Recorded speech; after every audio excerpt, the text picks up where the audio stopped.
So, anybody's ever had a week where you felt like everything was falling apart? Ever had a week where you just felt like all the pressures of the world were coming against you? Like no matter which way you turned, there was a struggle. There was something coming against you. That's kind of this week how my week has gone for me. So if anything this morning, this sermon, I'm going to preach to myself. Okay?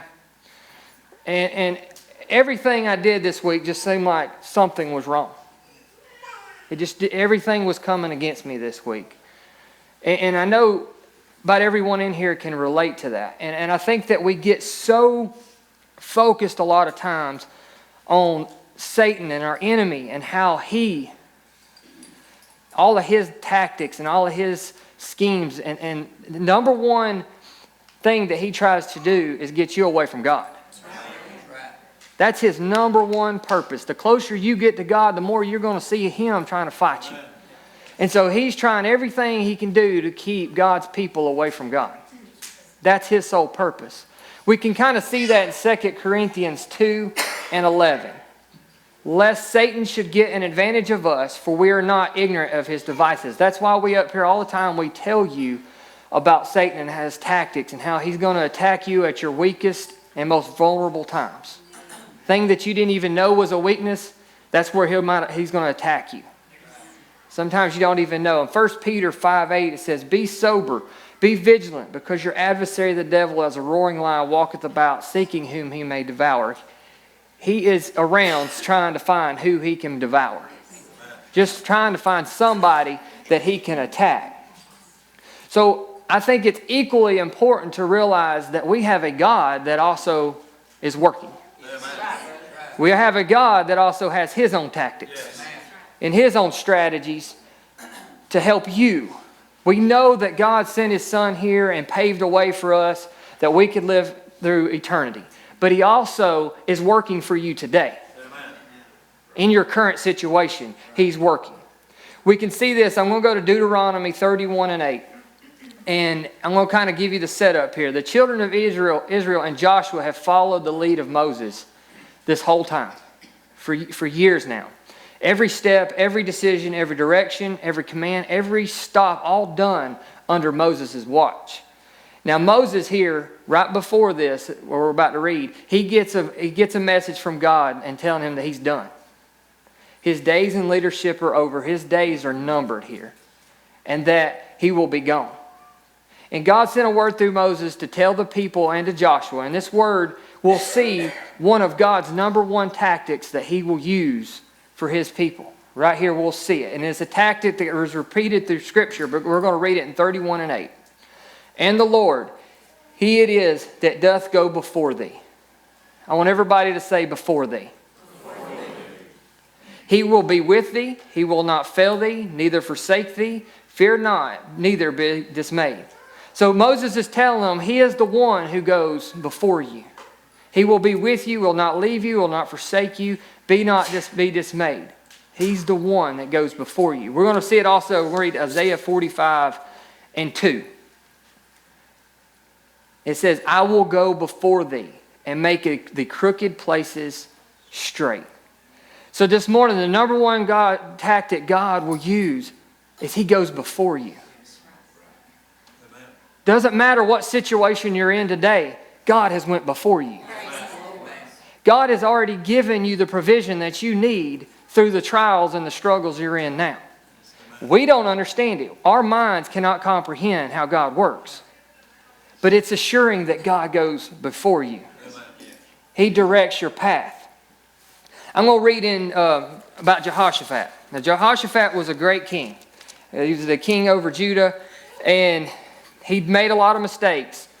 But did you know that he won a battle and never fought it? He won a battle and didn't throw the first sword. Do you know that? We're going to read it. Let's see, 2 Chronicles, verse 20. I'm going to read 1 and 2. I'm going to skip a little bit, and I'll kind of give you the first verse. "And it came to pass after this also that the children of Moab and the children of Ammon and with them other beside the Ammonites came against Jehoshaphat to battle. Then there came some that told Jehoshaphat, saying, There cometh a great multitude against thee from beyond the sea on this side Syria, and behold, they be in Hazon Tamar, which is En Gedi. Ever felt like there is an army in front of you that there's just no way you can defeat it? Anybody ever been there in your life? There is an army that is so massive that there's no way you can defeat them. That's where Jehoshaphat is right now. He has a great multitude coming up against him, and he knows that he cannot do anything. He can do nothing about it. But you know the first thing Jehoshaphat did? The first thing he went to do, he started praying. And he started crying to God and asking him to fight the battle, to help him in this situation. Right in the midst of that battle, you got the biggest army in front of you. The first thing Jehoshaphat did, we can learn from him, he started praying to God. God, help me. Help me with this. I can't do this. Help me do this. So he had a word from a guy named Jehaziel. And in the 15th verse, we'll read it. And he said, Hearken ye, all of Judah. This is God spoke through Jehaziel. And he said, Hearken ye all Judah and ye inhabitants of Jerusalem. And thou, King Jehoshaphat, thus saith the Lord unto you, Be not afraid nor dismayed by reason of this great multitude for this battle. For the battle is not yours, but whose? I'm here to tell you this morning, the battle is not yours, but God's. If you are living your life and serving God, if you put it in His hands, He'll take over. The battle is God's this morning. Let's see what happens. So he started to praying. He got a word from God that said this is not his battle, this is God's. 20th verse.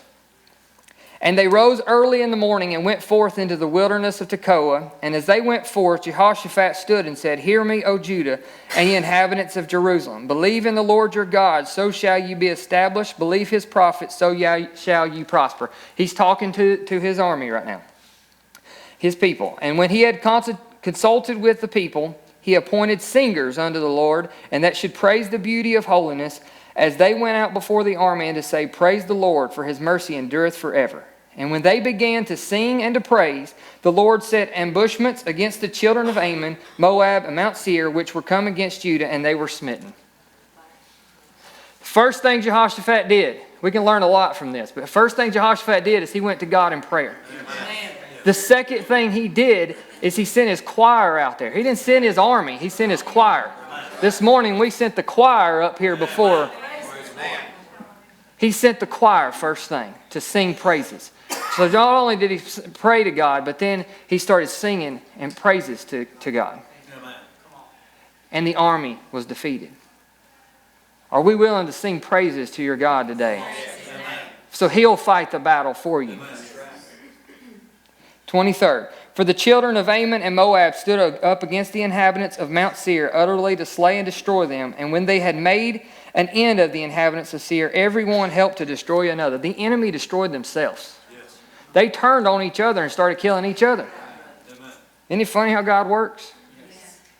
And when Judah came toward the watchtower in the wilderness, they looked unto the multitude, and behold, there were dead bodies fallen to the earth, and none escaped.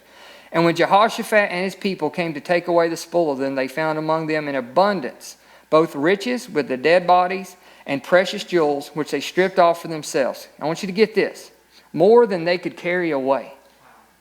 And they were 3 days in gathering of the spoil. It was so much. 3 days. That tells you how big the army was.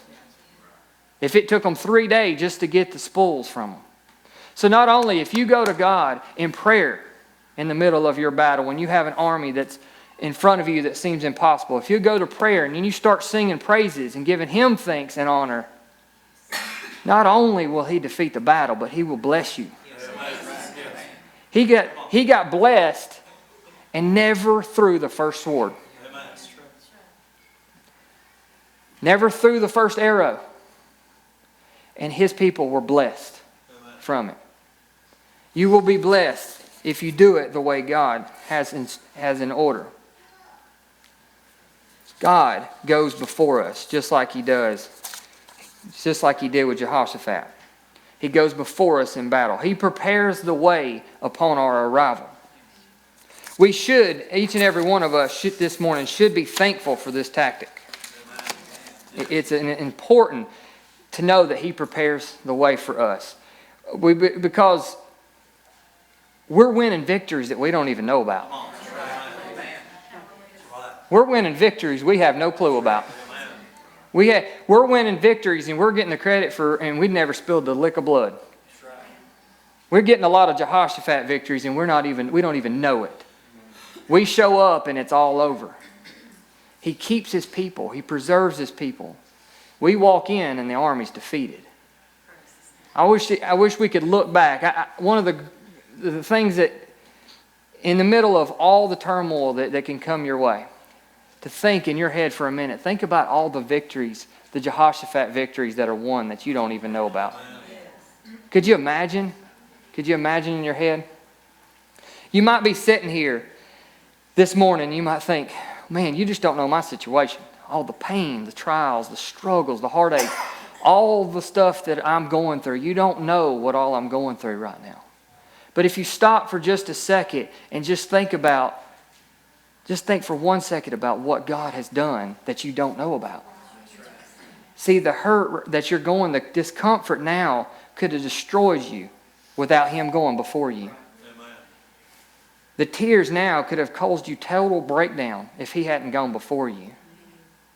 The cost, what cost and all the expenses and everything could have bankrupted you if he did not go before you. What is limping you now could have handicapped you permanently if he did not go before you. What's slowing you down right now could have stopped you dead in your tracks if he had not gone before you. So this morning we got to be thankful that we have a God that goes before us. Because no matter how hard and things get to us, he's gone before you. That's what he promises us. He will go before you. There's one thing I want to point out about this tactic that he uses, though, and that is that we must learn to recognize his path, the path that he has. See, we can read in Scripture that we know that God went before Gideon. We've just read that he went before Jehoshaphat, before David, different ones in the Bible that he went before. But let me ask you a question. Do you not think that God went before Joseph? Yes. Prison, pit, prison, false accusations.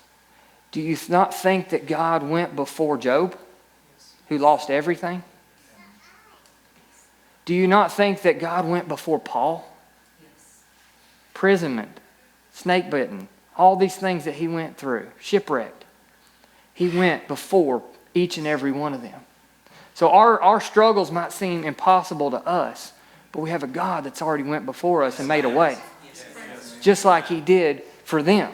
We must learn to recognize that. See, the fact that sometimes that God goes before us, I would not do you justice if I did not tell you that sometimes the path that he clears for us might involve prisons. It might involve pain. It might involve shipwrecks, snake bites. It might involve these things. But God has cleared the path. And we have to understand it, that in all of that, in the pain, that there's a purpose for it. Yes. There's a purpose in everything that God does in your life. And that's where we got to recognize it. Even in the pain, is there a purpose for what you're going through? 2 Corinthians, read this real quick, 4:17, for our light affliction, which is but for a moment. It might seem like eternity. This week seemed like eternity for me. It just seemed like every time I turned around, it was just something different. I got to the point where it's like, what is it now, you know? But for a moment, worketh for us a far more exceeding and eternal weight of glory. What seems like a moment for us today is doing this. For us, a far more exceeding and eternal weight of glory today. I think that's why it's so interesting that the first verses that we read, not only did he say he'd go before you, but he also mentioned, I'll never leave you. I'll never forsake you. He'll never leave you nor forsake you. Never promised that everything was going to go hunky-dory. But he said he'd never leave you nor forsake you.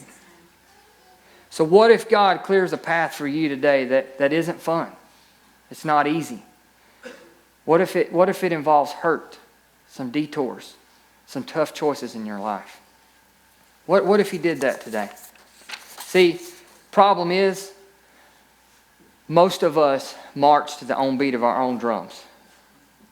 If you really think about it, many of us will never see this tactic right here, that God go before you. You know why? Because we're too busy getting in front of God. We want to take everything into our hands and do it ourselves. See, I used to think that way with work. I can work and work and work and make this amount of money and do this until God allowed my back to go out. And I couldn't do anything.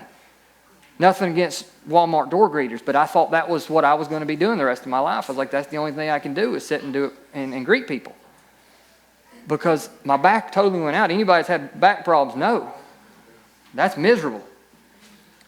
But we oftentimes get in front of God and we don't slow down. And we get ahead of God and then ask Him to catch up. And we can see that. We've seen it in Jacob, Samson, and prodigal son in the Bible. There's different people we can see that do that. But what does that look like for us? Anybody ever went into a relationship or exited a relationship and then asked God for His blessing or approval on it? Nobody's ever done that. Okay. What if you've ever purchased something and you went and bought something and then you asked God to bless you to be able to pay for it? But guess what? He might not have wanted you to be bound with that from the beginning. We get ahead of God without going to God first and asking Him, God, do you want me to buy this? If you want me to buy this, make a way. Show me. Amen. My dad's always taught me if it ain't meant to be, it won't happen. Just give it time. Because if it's meant to happen, it'll happen. Nothing can stop it. Don't rush something that God didn't intend for you to be bound with. I make choices. I make decisions. And I fight through roadblocks. I fight through barriers in my life. And I force my way in. And then I want to ask God, where are you? God, where are you? I feel like you've forsaken me. I choose, and then I want God's blessings on my choice. Maybe I get ahead of God. Maybe that's what we do, is we get before Him and not let Him, and we're asking Him to catch up.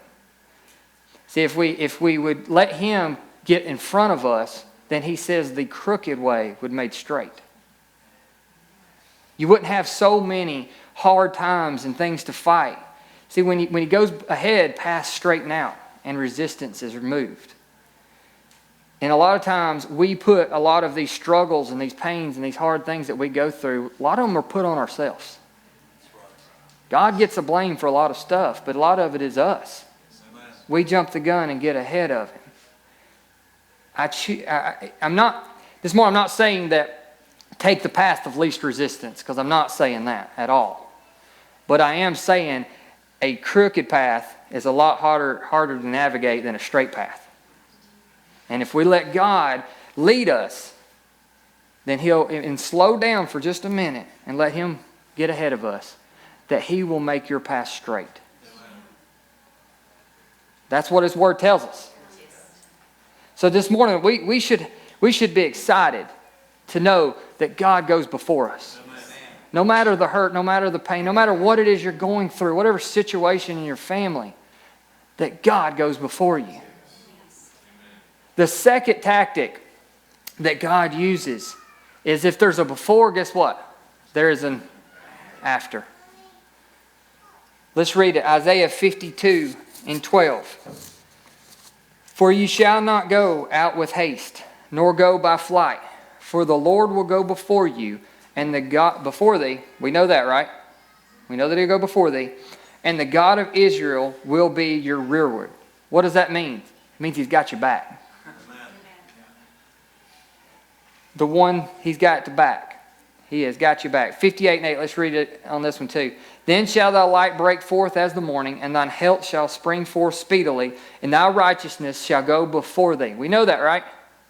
The glory of the Lord shall be thy rearward. That's a hard word to say. Especially if you've got a country accent. That one's hard.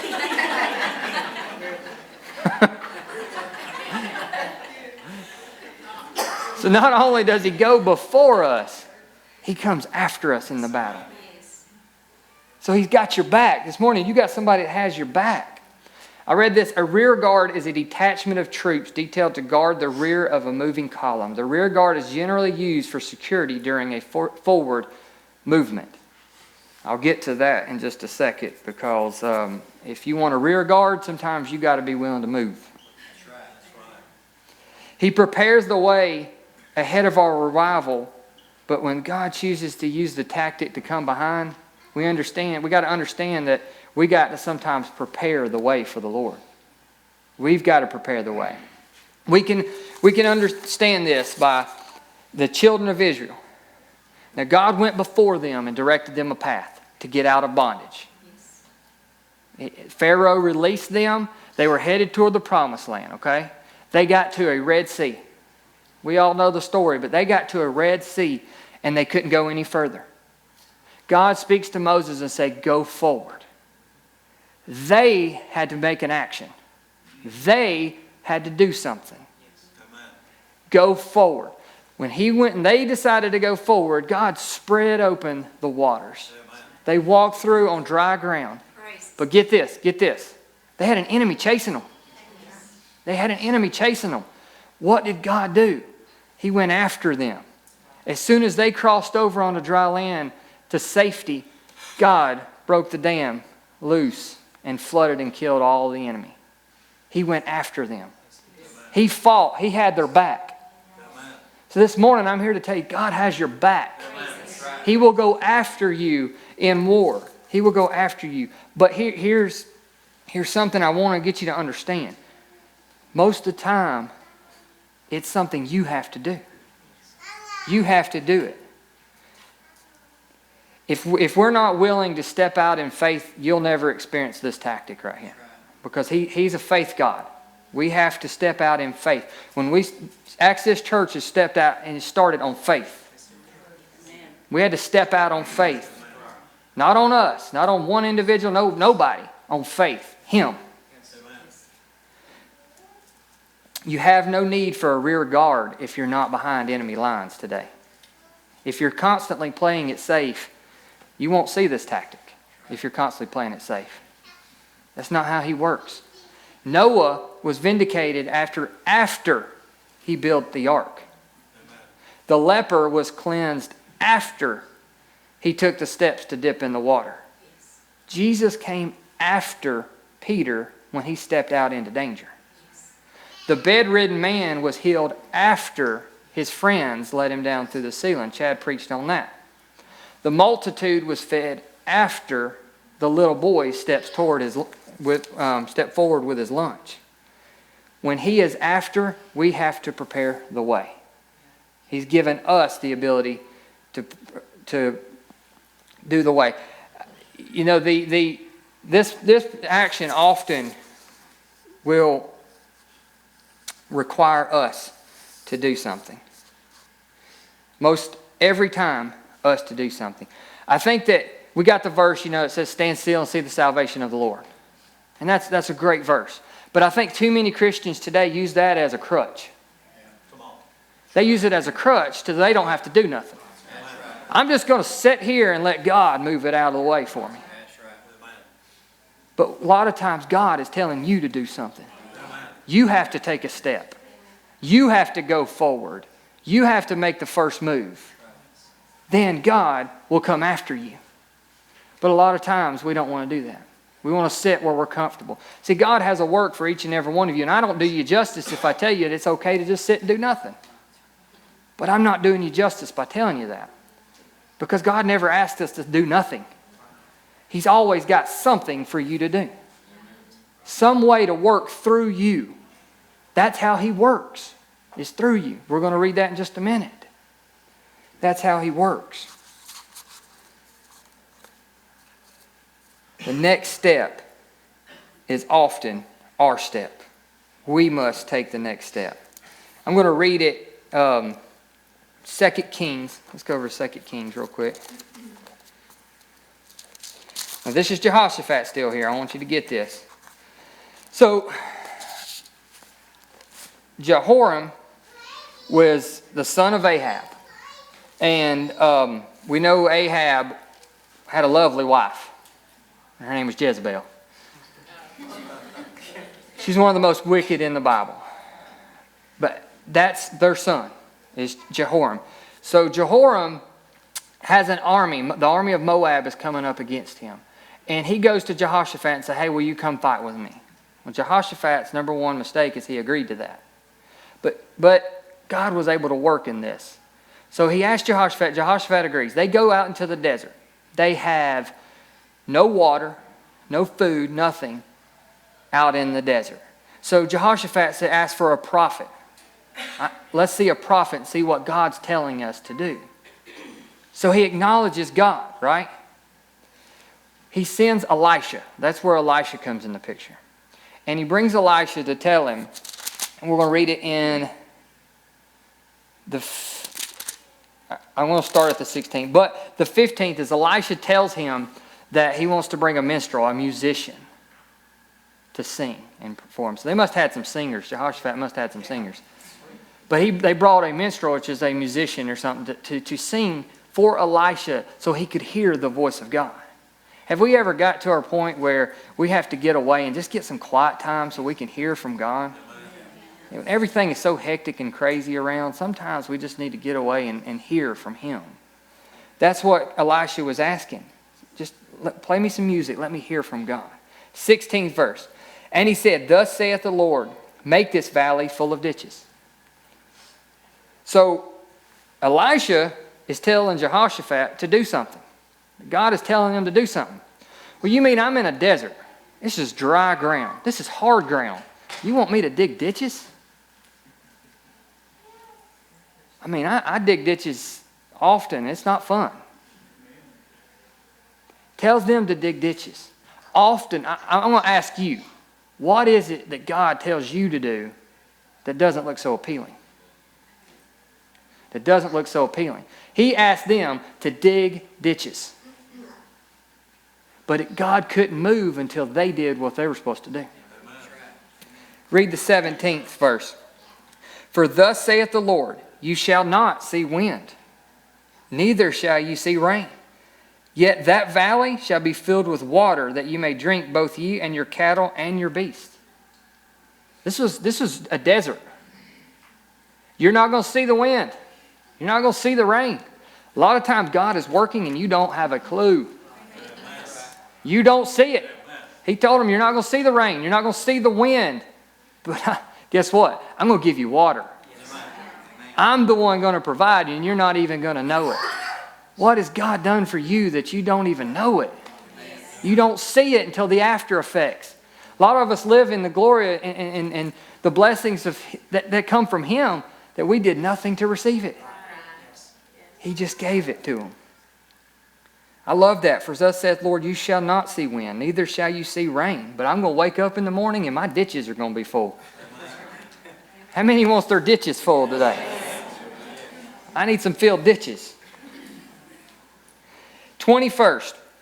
But this was a part of God's plan. See, He had to use those ditches. And I'll read it. And when all the Moabites heard that the kings were come up to fight against them, they gathered all that were there, able to put on armor, and upward and stood in the border. And they rose up early in the morning, and the sun shone upon the water. And the Moabites saw the water on the other side as red as blood. I don't know if it was from the sun coming up. I don't know if God just did it. We just know God worked here. He showed the water as red as blood. Jehoshaphat didn't do anything but dig the ditches. He did what he was told to do. Let's read 23rd. And they said, this is blood.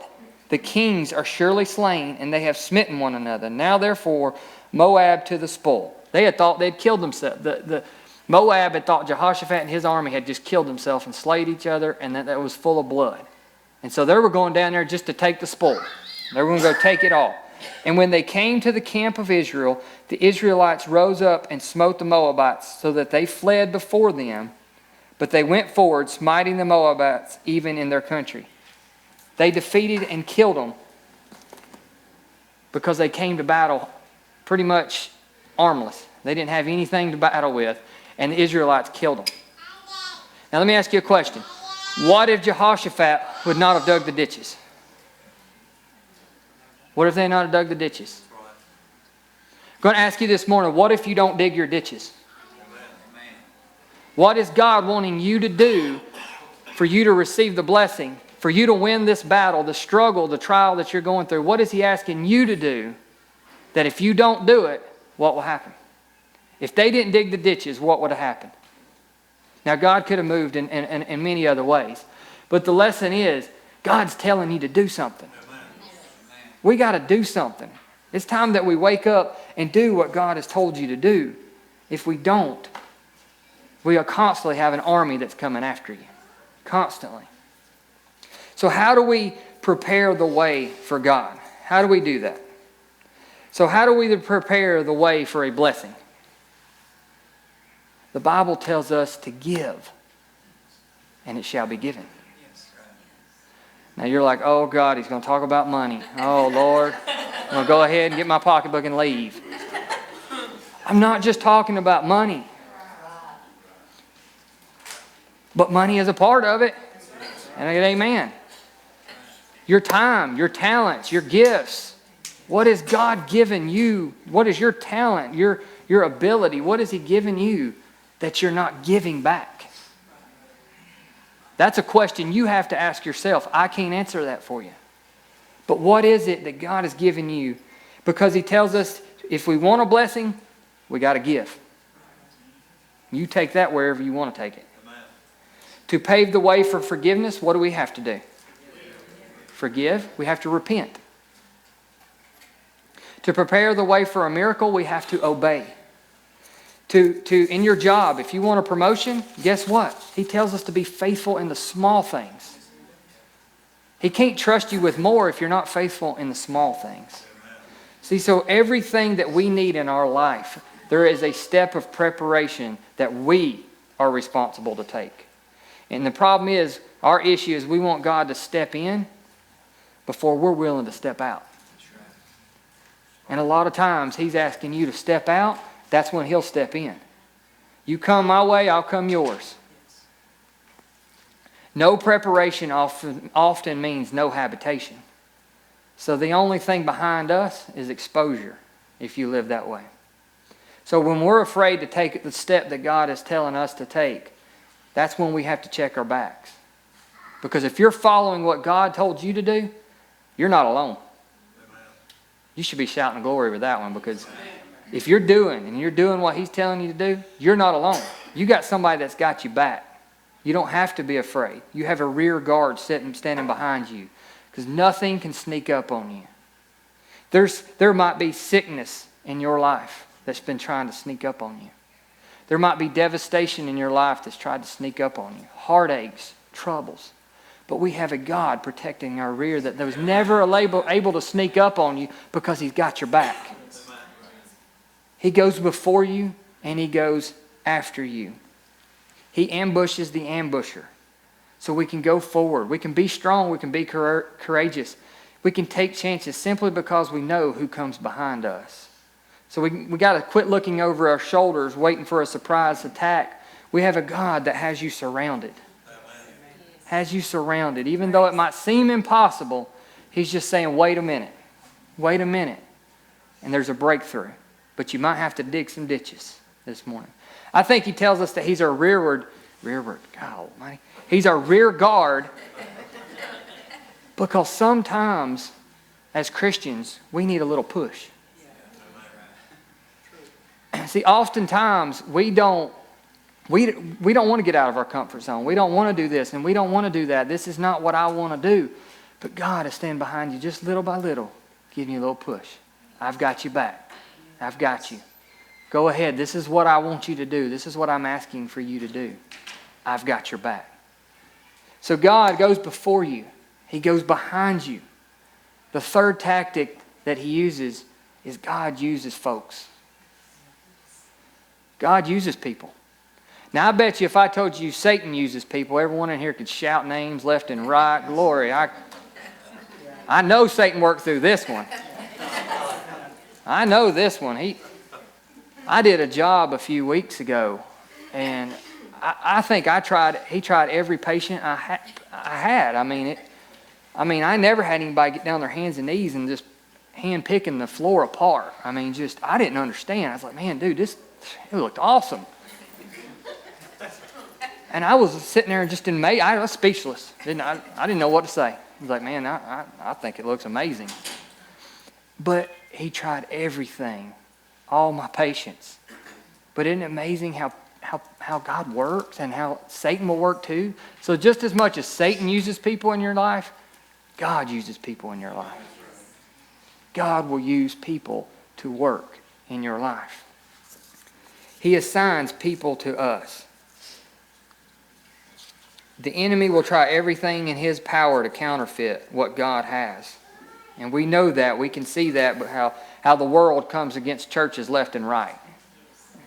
Satan will try to counterfeit anything that's happening and going good. The enemy assigns people, to try to destroy your life just as well. But Jehoshaphat, he partnered with 3 different people. I told you the Ahab, he partnered with Ahab. He partnered with Ahaziah, and then finally Jehoram. All 3 of those people rejected the Lord. See, he put himself with people that rejected the Lord, but God still used Jehoshaphat mightily. God is the only one that can take what is meant for bad and make it good in your life. Proverbs 27:17. Iron sharpeneth iron, so a man sharpeneth the countenance of his friend. The idea that relationships are tactically used by God make us better and get us on track, but God assigns places and commissions people to sharpen us. I read this, and I'm going to share this with you. In the beginning, God created you for relationships. He made you to relate to Him and to others. Miss out on relationships, and you're missing the core reason for which God put you on this planet. A life without relationships may well be a simpler life, but it is also an empty life. Could you imagine a life without relationships? The key to understanding this tactic is you cannot align a relationship if you don't define the relationship. So look at the people in your life. You can't align them to know who they are and what their purpose is if you don't define the relationship. Now, I've got people that I have experienced in life that I know without a doubt they were there to use you. Can't make me question that. They were there to use you. It's quick. It'll save you a lot of trouble if you can define that relationship before you can align that relationship. So if you know somebody is only in the relationship for them, define that at an early time before you can align it.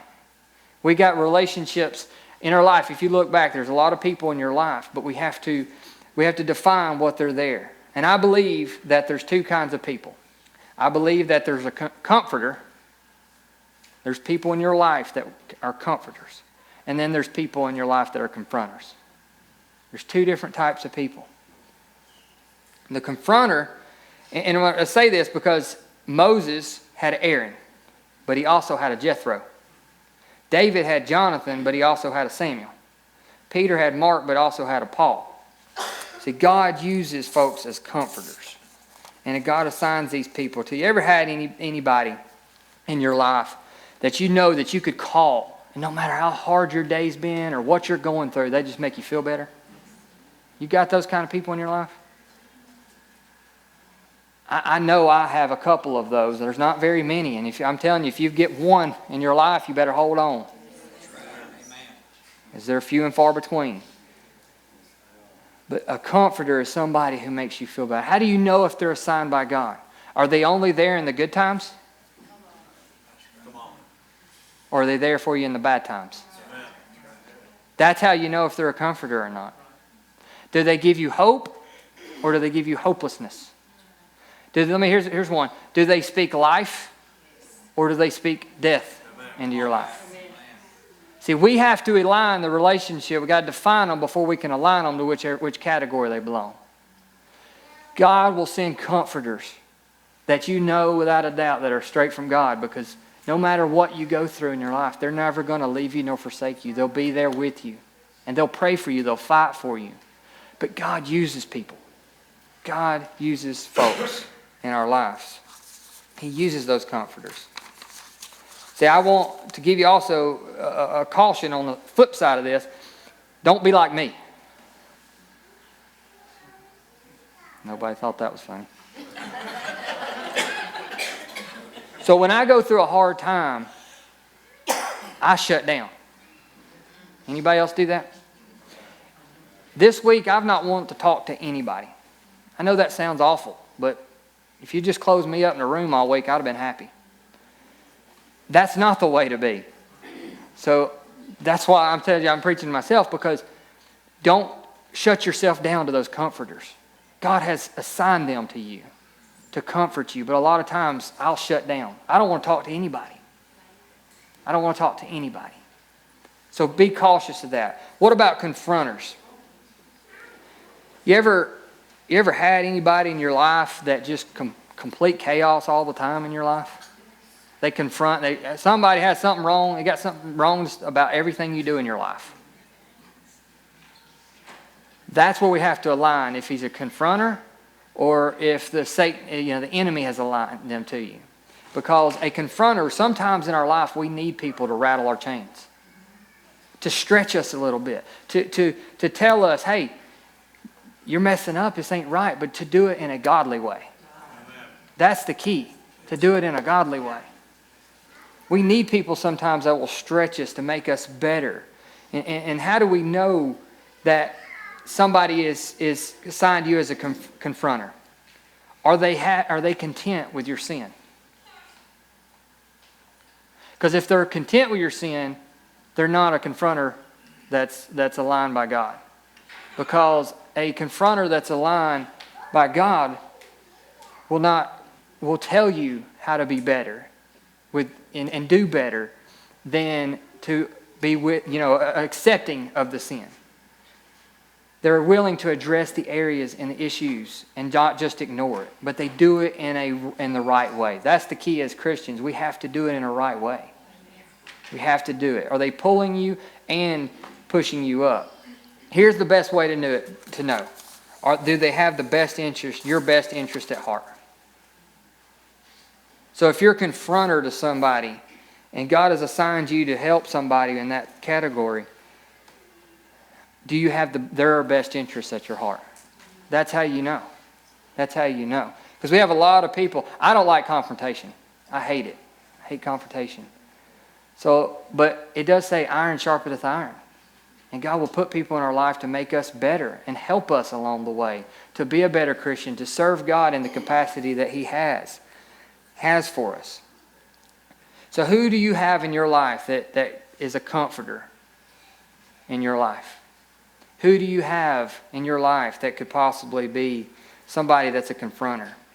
Bigger than that, I want to ask you this morning, who are you assigned to? Think about your life. Because if somebody's assigned to you, guess what? You're assigned to somebody else. So I want to ask you, are you somebody's comforter or confronter? Or are you somebody's crutch? Somebody's go-to when they want to talk to somebody and gossip? What are you to somebody else? If you want somebody to be a comforter or somebody that God sends in your life, then what are you feeding somebody else? See, I feel like why we have so little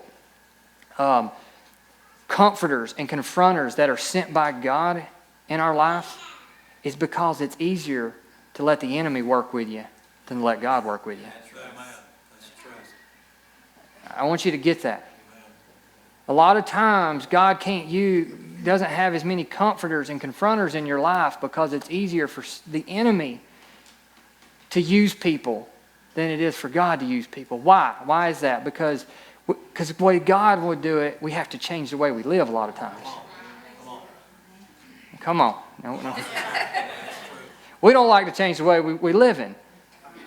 I don't have to be a comforter if I let the enemy work through me. But if I let God work through me, I got to change this. I got to change that. I got to take this off about me, and I got to chisel this off a little bit about me. It's easier for the enemy to find people than it is for God to find people that are willing to let them use them. So I want to ask you, bigger than looking at yourself, who is the people in your life? I want you to look at who are you helping with your life. Who are you assigned to? Who has God assigned you to? Who's singing for me? Joe. I want you to get it. God goes where? Before you, right? God goes after you. You got a God that will go before you, clear your path. I don't care what is going on in your life. I don't care. I don't care if the doctor comes in and tells you the worst news you've ever had in your life. God goes before you. I don't care if you go in and you lose this or you lose that, you lose your job. Guess what? God goes after you. So you're looking for a job? Pray, God, lead me, guide me. Show me where you want me. What do you want me to do? What is it you have me to do? If you do that, I promise you, God will open up doors. God will show you exactly where you need to go and what you need to be doing. Because each and every one of us are not meant to sit here and just sit. A lot of times He's asking you to grab a shovel, dig a ditch. Dig a ditch. Because if you do that, then that's when I'm going to show up. That's when I can work. We can't be just constantly looking for God to just do everything in our lives and move this and move that and move this when God is telling us, hey, you got to do something. What kind of parent would you be if you did everything for your child? I love my children, and I will go to war with them, for them. But I'm not a good dad if I let my child sit on the couch all day long and do nothing. I would be a horrible parent if that was what I did. We have to teach our children, because one day they're going to be out of whether I'm gone or they get old enough, they'll be on their own. What are we teaching our children? It's the same thing with God. We are His children, right? He doesn't want us just sitting around doing nothing. And I'm saying this because people you work with, could God not use you to help them? Somebody you meet at a gas station that's sitting on the side of the road, or could God not use you? Are you willing to let God use you for what He has for you to do? If you will allow Him to do that, He'll go before you, He'll come after you, and guess what? He'll surround you with folks. He'll put folks in your life that when you get discouraged, they're there. Yes. Do you know Aaron and Hur? What? I think it was Aaron and Hur.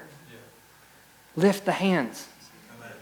God put two people there to lift the hands. When the hands got low, they lifted the hands up. God will put people in your life to lift your hands if you allow Him to. This morning, I want you to search your life. Search where you're at and say, God, am I doing what You've told me to do? Am I being what You've called me to be?